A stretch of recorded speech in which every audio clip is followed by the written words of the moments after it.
epic engagement adventure.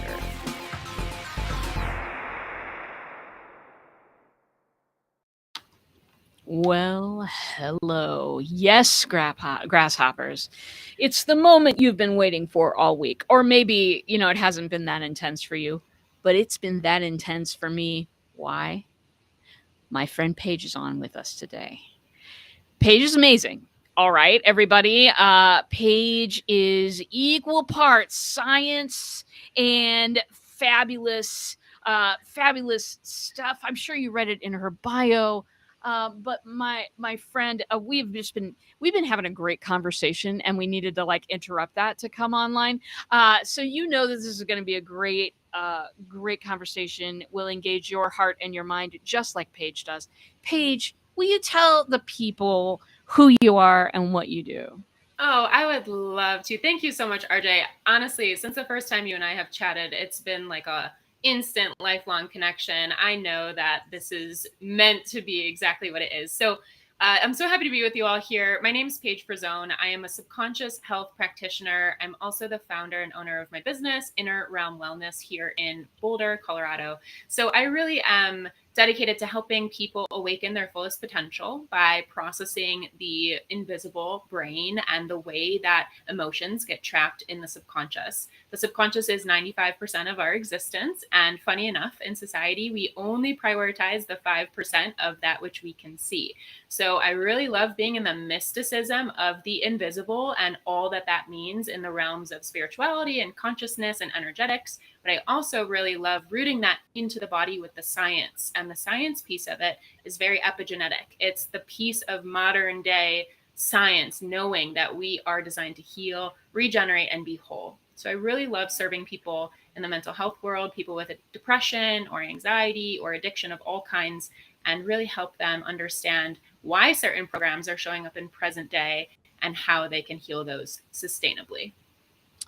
Sustainably. I love that last part because plenty of in your business as well as mine, there are plenty of shysters out there.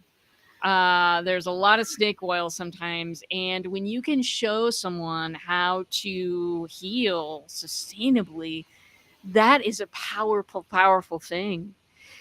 Yeah. Yeah. That is the thing that gives me fire in my belly. That is what ignites me to be sustainable, because you want to, first and foremost, I want everybody to understand that the body is designed to heal by design. Like, that's just not a nice thought to think. It's a nice thought to think, but it's not just a thought. It is a truth. It's a fact. It's scientifically proven that the body's designed to heal. I could go into the granular nature of like how our fingernails are growing like 0.1 millimeter every month, or how our cells are regenerating every 7 years, or our musculoskeletal system, we get new skeletons every decade of our life. Like, all of that is fact. And at the same time, our beliefs get in the way, and our beliefs are very limiting. And we start seeing through these perceptions of, well, I have chronic disease, or I have autoimmune, or I have things that have been pathologized and diagnosed. And then we have multi layers of trauma, and then on and on and on. And we start actually arguing for our limitations. We start justifying the ways that we're sick and why we're sick. And then it gets harder and harder for us to really understand at our foundation that we're designed to heal. So once we know that we're designed to heal, it's a matter of like, well, how do we do that? How do we activate the cells of our body to upgrade to present moment experience versus staying stuck in the past, so that we can create a future of intention, of conscious choice, of really being in our agency and in our power. So that is my passion. Yes. Well, and it's beautiful. One of the things that kind of fascinates me about what you do is that people don't always recognize that they might be stuck in the past, because subconscious blocks are by their very nature not super visible. Yeah. It's not like you're hanging out with a photo album of everything that's ever happened to you on your lap and interpreting your whole life through that physically, but in your mind, that could absolutely, in the subconscious, that could absolutely be happening. Oh, for sure. And it's funny, it's very meta, and that's why there's a lot of spiritual elements of it, but it's not spiritual by nature. It's science by nature, and then with spiritual undertones. And I'm good with all of it. That's why I love the integrative world. You get to straddle Eastern and Western. I'm not anti one or the other. I do have preferences, but we need them. They all have a time and a place. And I had a prospective client call me one day, and she was like, you know what? I want to know the things I don't even know about myself. And I was like, you're in the right place. There's a way in which we can actually bring the invisible to the visible realm, and not just with awareness. Like, it's good to know certain things about yourself. I know a lot of self-aware people who still are stuck in subconscious patterns because they're like, gosh, there's that thing again that I do. I'm self-sabotaging. I have these thoughts. I'm not good enough. I'm not worthy. I can't do it. And I know that I'm worthy and I know that I can do it, but here I am ping-ponging with these past and shadowed parts of me. Where the heck are they coming from, and what do I do about it? And so it's beyond just bringing awareness to the surface, which is maybe something you would find more in like a conventional therapy system. And I love therapy. I always say I'm a therapy enthusiast, but I don't think it's necessarily the most effective because you're only treating the 5%. That's the tip of the iceberg. It's like there's so much under the surface that we have to acknowledge first. And if we don't heal the root, I was researching this quote yesterday that's like, heal the root so the tree is stable. Like, that's just what makes sense. And our society doesn't operate that way. So No. No. One must learn to think for oneself. One simply must. Yeah, I learned that lesson. Well, so tell me, what drew you to this type of work? What made you sit up one day and say, this is my future? oh gosh, yeah, it's a story. It really in a bite-sized portion here. I struggled severely. I mean, I was just a chronic sufferer for the first 25 years of my life. That's a quarter of my life that I don't get back. And in that period of time, it was all trauma. I lost all of my memories. I had no chronicle recollection of my life. I was victim to other people just telling me what my life was because I didn't have any other evidence or my own agency to prove them otherwise. So I had chronic night terrors as a kid. I had a lot of psychic and spiritual trauma, being attacked by things I couldn't explain. I was bullied in school. I had various traumas in the home that were actually repressed until I was 26. And that came to light as a result of the subconscious work that I've done, as well as taking myself cold turkey off of 7 prescription medicines that I was on. I don't even know I was on them. So I developed anorexia, severe depression, anxiety when I was in high school. That proceeded to take a decade of my life. I couldn't hold down a relationship or finish school or a job. And I really was skating by. I was self-harming. I was self-medicating. Like, I was in all of the phases of suffering that you can really experience. And I was non-compliant. I was in and out of treatment centers. I was just an enigma in the medical world. And I didn't understand the why behind any of it. I was like, I guess I'm just born to suffer. And so not having that understanding just created so many layers of trauma on top of the trauma that originally I experienced. And so I was living through a really low frequency, and I was only seeing through that frequency. And so I took myself from a really depressed place. I moved myself away from my environment in the Midwest. I took myself out to Colorado to be with the sunshine because I could tell the air was different here. Something was different here. And I started a different school that was a Buddhist inspired university. It was a really wild place, for better and for worse. And I picked up contemplative psychology, which was always where my home was in my heart because I loved the therapy world. I was in it since I was 7. And even though therapy has a lot of limitations from a cognitive perspective, in my opinion, it's still something that was comforting to me. So I studied a lot of contemplative psychology practices involving Western therapy as well as Eastern therapy in the world of traditional Chinese medicine, Ayurveda, botanical medicine, energetics, all across the board. And I was an apprentice for this amazing experience of literally going into the Boulder Mountains and making my own botanical medicine and flower essences. So I swung on both ends of the spectrum until I came back to realize, like, hey, there's something missing here. In all the treatment centers that I was in, nobody talked about the subconscious. They tell you how to compartmentalize your thoughts, how to titrate your thoughts, how to be discerning about the thoughts that you're thinking, how to try and convince yourself out of your thoughts, all the things that have nothing to do with the root cause. And so when I discovered this subconscious work, I was like, this is the missing everything. And so now I'm in a really beautiful place where I've been actually connecting and collaborating with former therapists of mine. I'm like, hey, you know me, you know what I struggled with. And at the same time, this is what I want to be able to help this demographic with now. And I want people to, understand that they're not crazy, they're not broken, there's nothing wrong with you. And there are ways to heal. There are infinite ways to heal. We just have to have the right vocabulary and resourcing and networks to know how to get that help. Well, and it's so hard because if there's anything that society likes to tell every member of society, there's something wrong with you. Find it, figure it out, smash it out, do whatever you have to do. And really, I mean, and I do technology stuff with people, but folks need, coaching too. And that's one of the things that I think is a revolutionary message. There is nothing wrong with you. Yes. There's nothing wrong with you. Yeah. And what's so brilliant and what I love about our connection, RJ, is like, you're such a computer person, and we were talking about living in this digital world. And the way in which I do really relate to that too is that I treat humans in a way in my mind like computers, because we have files, we have archived DNA, we have ancient programs, we have downloads that we receive all the time that now I'm able to see when we're triggered are just triggering past memories. They're triggering past versions of us. That is just like a computer. If you don't update your computer, if you don't update the bugs, the software is not going to operate very well. So when we're so blended with those parts, we literally develop thought viruses, we develop physical viruses, we develop all the things that a computer would start experiencing symptomatically to show you it's breaking down. That doesn't mean that computer is done for. It just means like it needs maintenance, it needs preventative care, it needs a lot of the things that us humans need as well. And then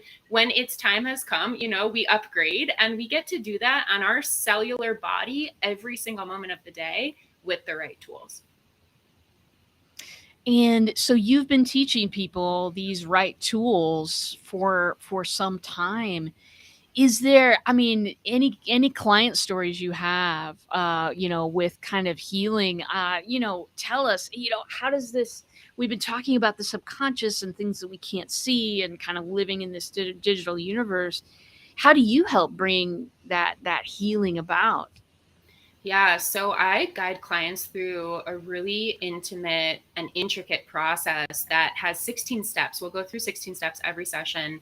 And within those 16 steps, there's 14 modalities from both Eastern and Western medicine combined. So that incorporates like chiropractic philosophy, EMDR, total body modification, neurolinguistic programming, shamanism. Like there's so many ends of each spectrum of Eastern and Western combined, which is so beautiful. So essentially help people journey by taking inventory. Like we'll get present together, we'll get connected. I'll ask them what's been going on since I've seen them.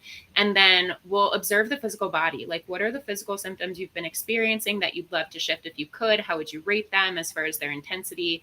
Then we'll drop into the emotions. Like when you think about the stress of your life, what are the emotions that it causes you to feel? Is it rage, depression, anxiety, sadness, fear, whatever it is? Let's just rate them, no judgment.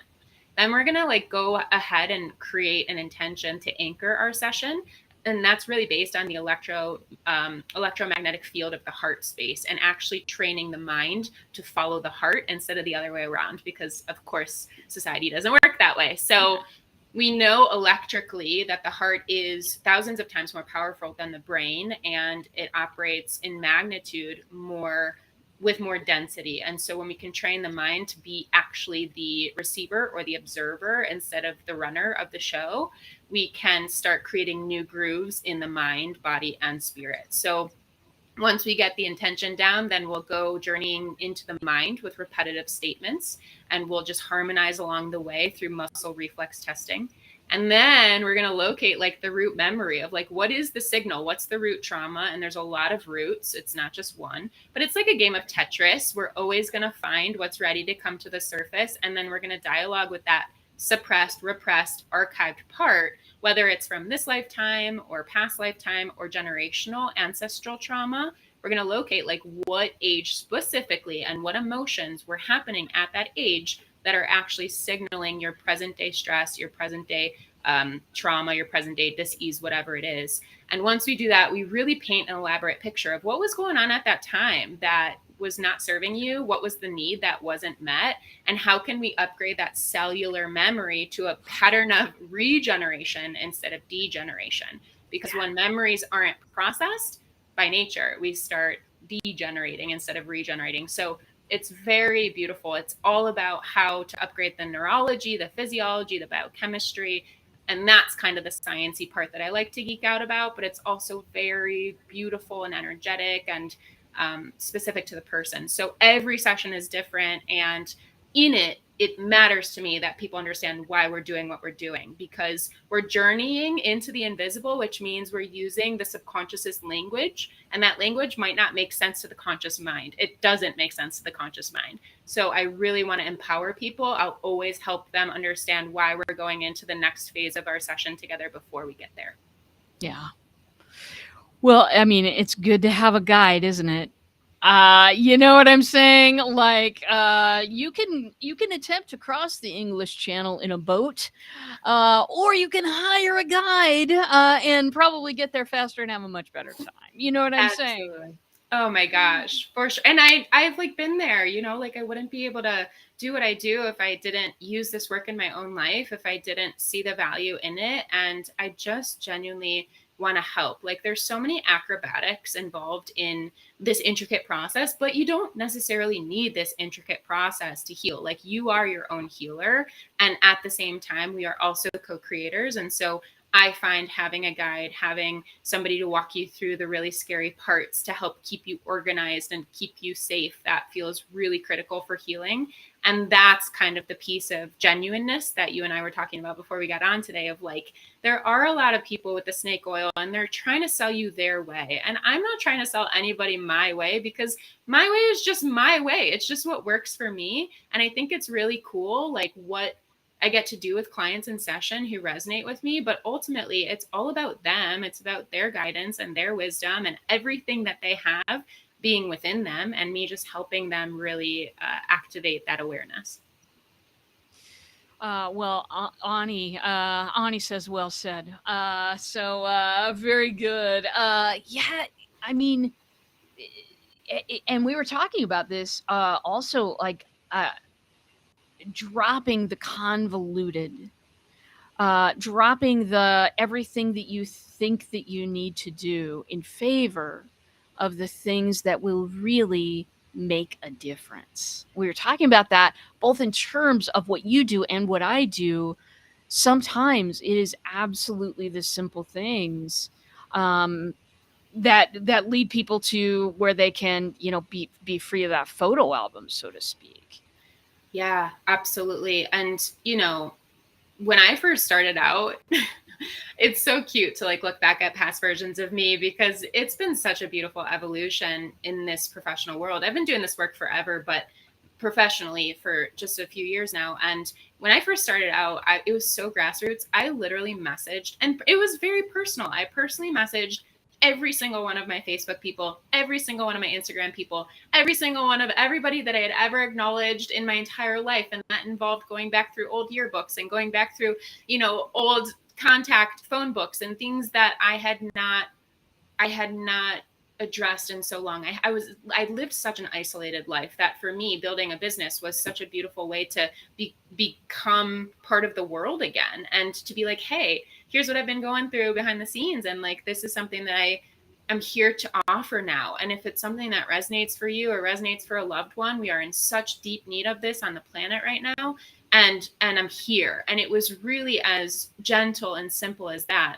And I wouldn't do that necessarily now at this point in my practice. However, it sustained me for a solid year one. Like I just had a flood of people that were like, wow, that sounds really cool and interesting. And I would love to have a unique, different experience than what I'm, doing now. And I got to reconnect with people from high school and from my youth and things that, I would never have had the bravery to put myself out there like I do right now. And I think that bravery is exactly what people are looking for, and it's exactly what they're resonating with. Well, and I think it's because the bravery comes from a healed place. Mm-hmm. Exactly. Yeah. Exactly. So much. So much that you're saying that's just really good stuff. I mean, yeah, I have a friend who does some of the subconscious stuff with me as well, and it can be such a beautiful gift. You don't even know what's in your own way. A lot of people say get out of your own way. Coach Jenny used to be my coach. She says that all the time. Get out of your own way. But there's a problem when you don't even know you're in your own way. Totally. It's like, where do you even look if you don't know where to look? It's chicken or the egg. Like, it's so overwhelming. And I find that you can start thinking yourself into more dis-ease or disorder, trying to figure out the why. And the why is important, but it's not necessarily the only way that we heal.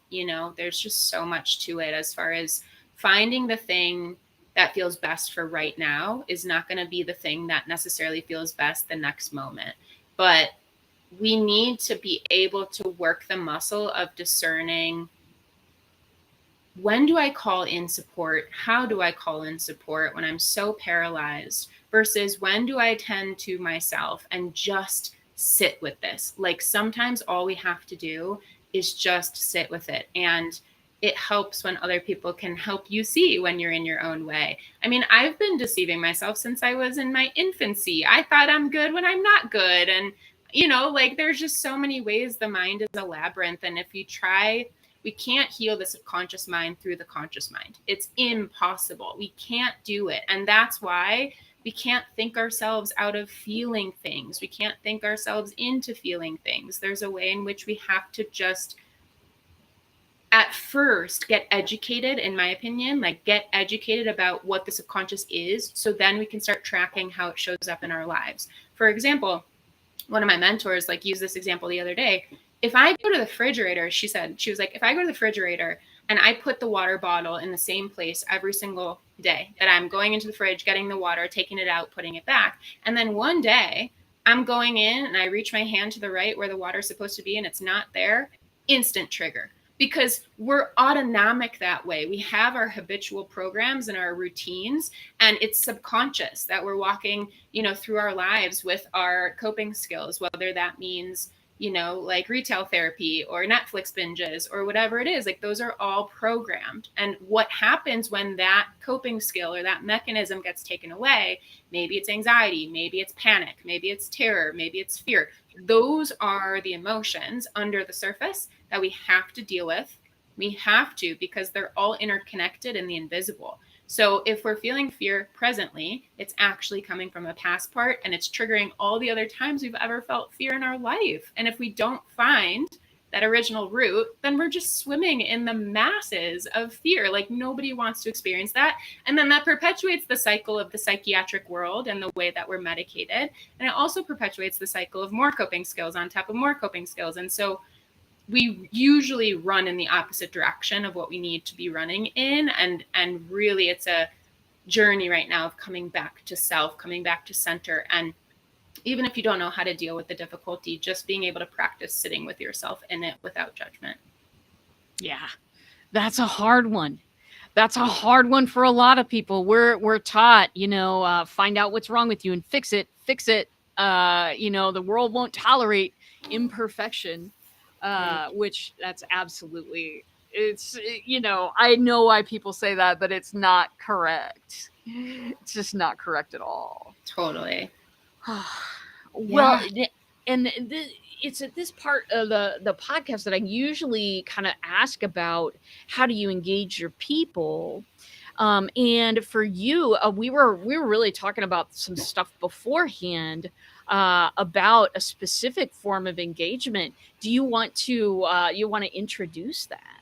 Yeah, I would love to. So, gosh, I had been talking about how in the beginning of building this business, after year one, when I had been doing these grassroots connections and I had been kind of building my clientele in a way with these familiar faces, these acquaintances, which, by the way, is something that in subconscious work I get to do. I have such a privilege of being able to see friends and family members and acquaintances, as long as, you can really hold that professional boundary. But that's not something that you can necessarily do in like a therapy setting. So I want to clarify, I'm not a therapist. So I was able to really get to see a lot of familiar people, their friends, their family members, people that were just kind of in my close circle. And then after that, it was a question of like, what's next? Because this is not going to sustain itself forever. Obviously, there's going to be turnover, and what do I do? And so I got really bought in, and I skewed hard into the digital marketing world. And I'm starting to follow all of these automation people that are like, here's how to scale your business in X amount of time. Here's how to make $1 million in 2 weeks, like just crazy stuff, and I was bought into it. I didn't resonate with it to the extent that I was going to go 100% that direction, thankfully, because I am very much about alignment. So I'm like, if that doesn't feel aligned, I'm not just going to throw caution to the wind and do it.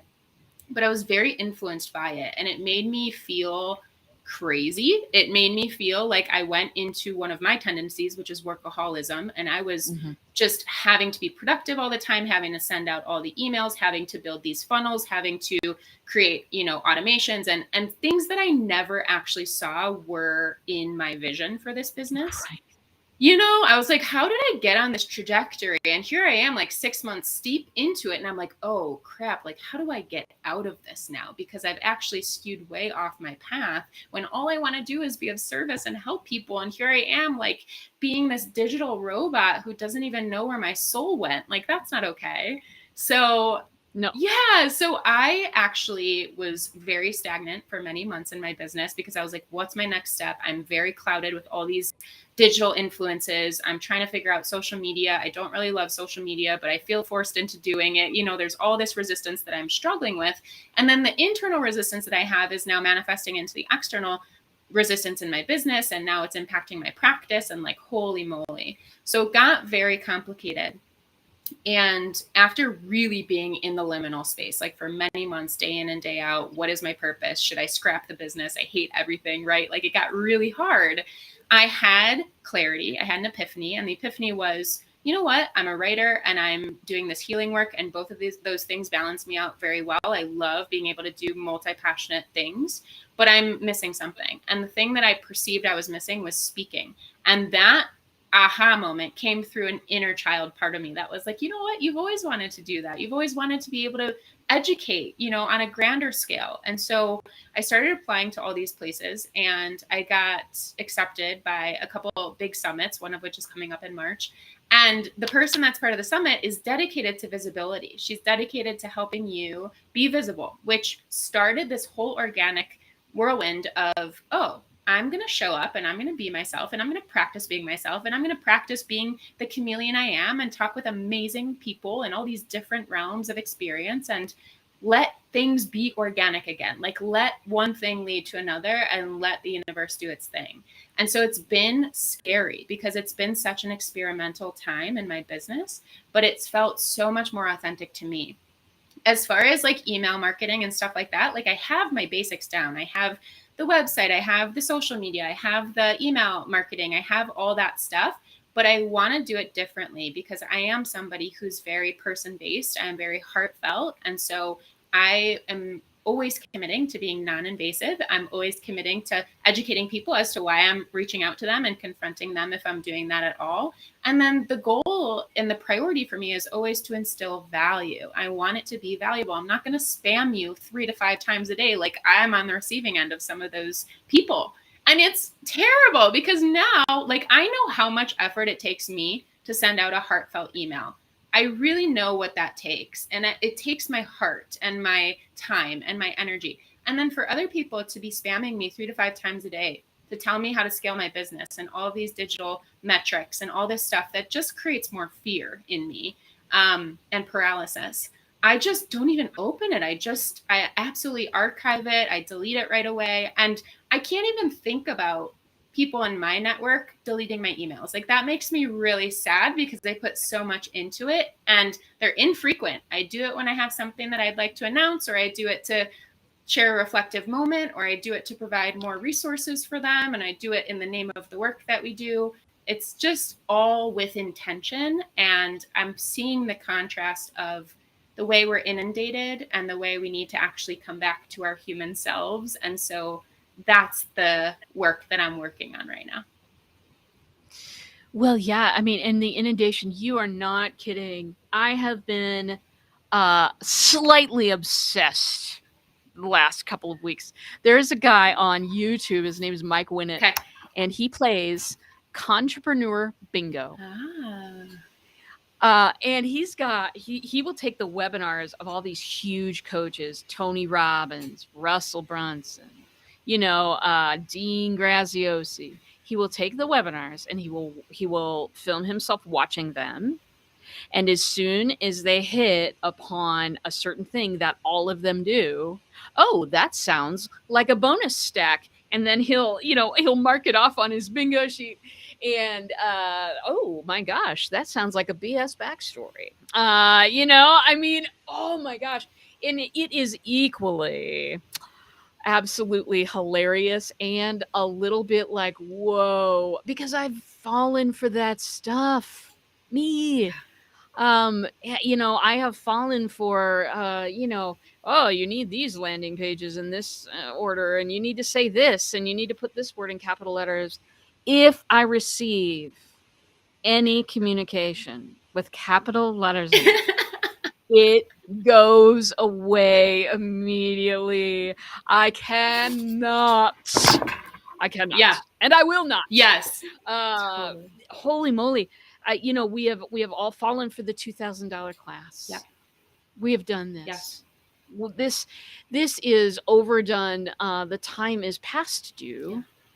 Yeah. And one of the things you were talking about is writing something really heartfelt to your people, which congratulations, that's the only way for people like us. Yeah. But at the same time, a lot of these AI robotic writers have entered the market, and it even makes more carbon copy crap, as I call it. Yeah. That at one time, to me, that was like, oh, how awful. But now that some things are kind of coming out, it's like, oh, what a beautiful opportunity. Mm-hmm. To have real connective tissues stand out. Yes. Yeah. And to have all this. Yeah, go ahead. Oh, I was just going to say, like, yes, 100%, like 100 emoji a million times, because we need the contrast. And this is the difficulty of sifting through the modern world. Like, we need to see the shadow to know the light. We need to be able to say that doesn't feel good in order to know what does feel good. And to be honest with you, I dedicated a lot of my time, even in the recent past year, to kind of shedding light on being controversial. Like, I was like, you know what? I'm going to stand against everything like this that just really bothers me. And I'm just going to be very vocal about it and very transparent. People like opinions. I got opinions. Let's go.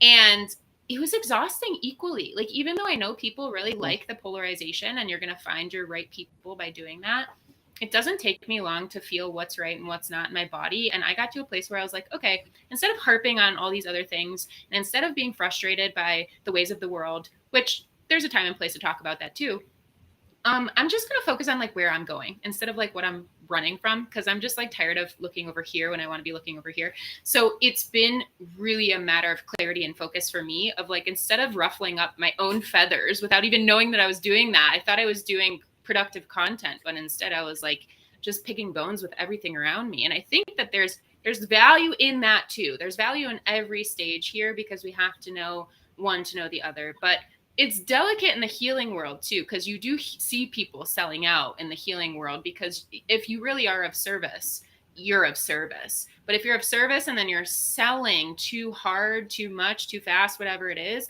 it's just tainted for me. Like, I was debating about this certification thing that I decided not to do it. I don't need it, but I was just looking at this program, and the second AI, it's very much like you look at something and then you're getting inundated with all these ads about it.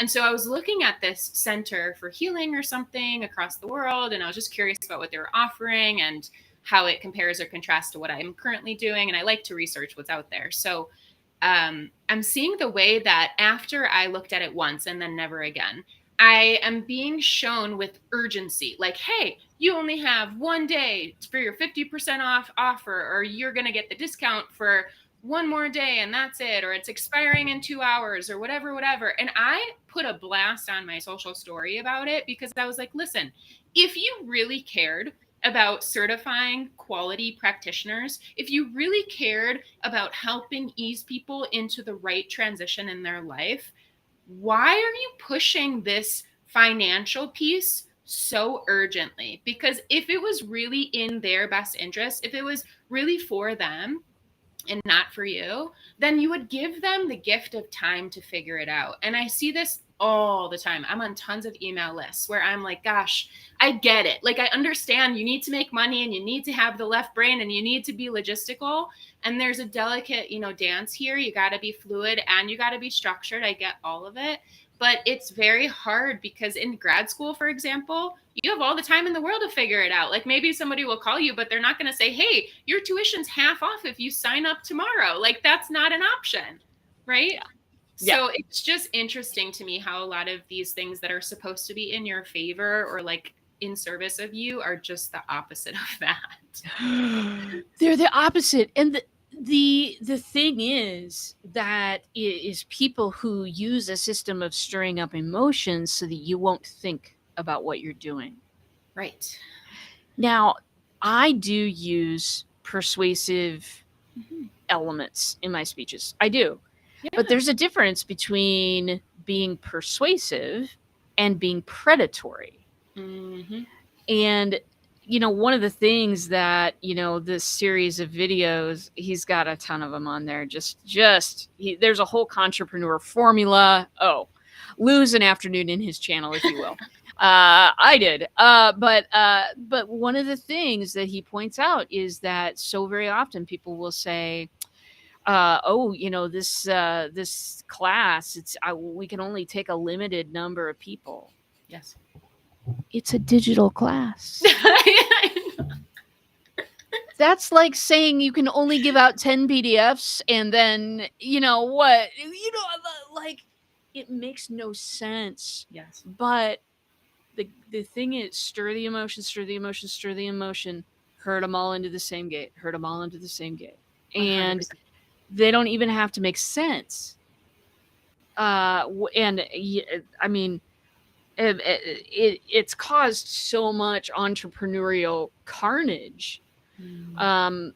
Because there are coaches who close their doors every single year because their marketing makes them hate themselves. Gosh. And like, how, why is this still happening? And so I'll tell you the story of the guy that makes these videos. He's been hacked. His accounts have been pulled in some places because these people have a serious amount of money and do not like being called out like that. And it has happened to other people too who have, attempted to be whistleblowers in this space. But it's one of those things that is fascinating to watch. I watched 3 or 4 of these entrepreneur bingos in a row. And like, all of a sudden I'm like, whoa, and I've been thinking about all of the things that I too have bought into because we're in that high of emotion. And then we buy, perhaps a really expensive program. We buy it, and then that person, we don't ever see him again. Totally. Oh, I mean, this is the difference, as you said, between like persuasive and predatory. That's very powerful. This is a difference between somebody getting people in the door and keeping them in the door. Like, you don't want that revolving door energy with people that you're, again, like wanting to serve. That's just, I feel very strongly about that. I do. It's intense. I do as well. I mean, because that type of marketing serves one slice of the people. Yes. But people who want to learn how to use their transformative gifts to help others and really want to see that person transform and succeed, those type of people are getting, I mean, they're getting scammed into these things. They're paying way too much money, and then they hate themselves and they close their doors. I mean, it is it's our mission in life to present another way for people that doesn't make you go, God, I feel like a sleazeball every time I hit send. Absolutely. And I think about, like, in the Western world, doctors supposedly, right? Like, historically, they take this Hippocratic oath, which is do no harm. And in the healing world, there's so much more fluidity because there's less structure by nature. There's not necessarily the same degree of education or requirement in society to be seen in the same lens or the same standard of practice. And so for that reason, it's really muddled. And in this marketing way, I'm feeling the same feeling of do no harm. Like, our number one responsibility is to do no harm. And when you hit send and you feel like a sleazeball, but you're acclimating to that energy because you think you have to, because of all the pressure and all of the ways that you're believing you are doing the right thing, that is such internal discordance that requires a lot of healing. Like, there are repercussions to behaving these ways that we've been programmed to behave. And interestingly, subconsciously, the subconscious is interconnected. That's why sometimes we pick up other people's thoughts, other people's frequencies, other people's feelings. Our dreams are crazy, right? There's a reason that we all are humans having a universal experience in different ways. That's the mysticism of life. At the same time, in this sense, with the marketing, people are preying on pain points. And we don't just have like our micro individual pain points, like all of our lives are special and unique to us and we have our own difficulties, but then we have collective societal pain points, we have ancestral pain points, we have all of these shared experiences. And so some marketing mogul can say, hey, I know that you feel insecure and I'm going to cater to your insecurity and I'm going to sell you these weight loss products and you're going to maybe die from them. Like, that's the solution in our modern day world. And I'm saying that so candidly because I've been that consumer. And so we have to actually, in seeking the purity of the people that we want to work with, we have to observe the system in which they operate under. I feel so strongly about that. I feel so strongly about integrity and ethics and morality and purity in the roles that we play, right? Like, in my practitioner professional role, you better believe I'm coming at you with like the best and the highest intention, because I've been on the receiving end of the lowest and worst intention. I've felt that. And so, gosh, it's just up to other people's discretion and their intuition to be able to discern what's right about this for me, what's maybe not right about this for me. And the second we're hijacked, this is the game. The second we're hijacked, the second we're influenced, we are actually offline and it becomes harder to discern what's good for us. We're not in our agency the second we're triggered, and we get triggered all the time. So then it's a matter of like, okay, maybe we shouldn't make really hard decisions, or maybe we shouldn't commit to the $2,000 program, or we shouldn't, sign on for this person's help until I'm more in a clear, grounded space. Yeah. Until I've had time to pull away, think about it, take a breath. Oh, man, I know what you mean. And holy moly, we have been talking about some big stuff, my friends, and just stuff that's really concerning in the world, and how we get, as practitioners and as people who want to help transform people, how we can get better and how we can learn. And you also have a little something for the audience, if I'm not mistaken. Do you want to talk about that a little bit here? Yes, I'd love to. So, yes, I have a free gift for all of you. I call it an affirmation and resource kit for sustained health and wellness. So, wherever you are in your healing journey, whether you are like, what is healing? What does this mean? What does this look like? Or whether you have tried everything under the sun and you're like, gosh, nothing works. Or whether you're just curious and you want to complement your current practices with something more, I have a free gift on my website. So it's innerrealmwellness.life/free-gift.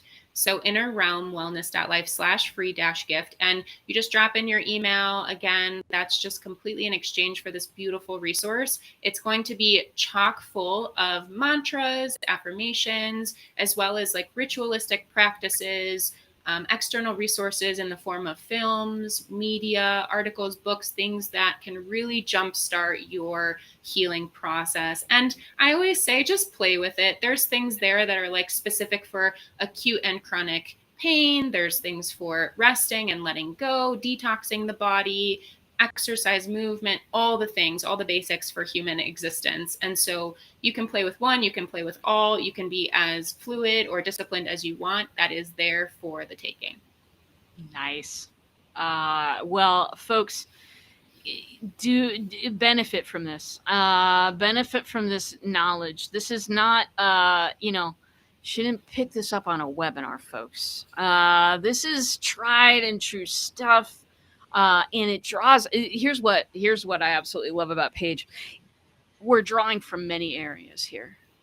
We're not just going to parrot out, something that was given to you, that was given to that person by somebody else. This is experience, and this is meant to serve a wide variety of people. So pick it up. You got nothing to lose at all. Nothing to lose. Everything to gain. So thanks for offering that to my audience. They're an amazing bunch, and a lot of wonderful coaches out there. So gosh, thank you again. Thanks for coming on. You lit up my afternoon.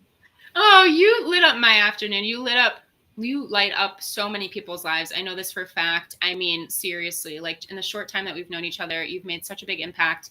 And I really love seeing like the digital world as an entity, as a holistic, living, animate thing. That's the same as business, as within, so without. So if there's a way that this can reach even one person who feels value in this, I am a happy camper. I am so grateful to be here. I appreciate you so much. Thank you. Oh, you bet. Any final words of wisdom to share with the folks? Any one thing you could say? Embrace contrast. Embrace contrast. Don't try and avoid the shadow. Go after it. Notice what doesn't work, because once you know that, you're going to find what does. Just have faith in the process. That's beautiful. I just absolutely love it. Because it's true. I mean, because darkness is scary, but it's not permanent. And if we spend our entire lives avoiding the darkness, then we're confined. Yeah. And, that cliche, that's like, it's either a season, reason, or a lifetime, or it's a blessing or a lesson. It's all of it all the time. We are all of it all the time. That's how you and I started this conversation before we hopped on. It's like, just embrace the wholeness of you, and that includes the dark. It's not separate and apart from it. And if you have an experience where you're in the dark, or you've attracted like a tough teacher or something that's just not serving you, just know that it will bring you to the next greatest thing. I promise. Yeah. There's always hope. Yeah. Embrace the contrast, my friends. That is the final bit of knowledge. If we tried to drop any more knowledge into this hour, the internet would explode, and we don't want that. No. So gosh, do join us again. We're doing this next week. I can't have this amazing guest, all the time, which saddens me, but we'll have another amazing guest. And yeah, gosh, crack on out there. You know that the world can be a scary place, but we're better together. And I am so happy that you joined us on our adventure today. So keep your head up, and we will see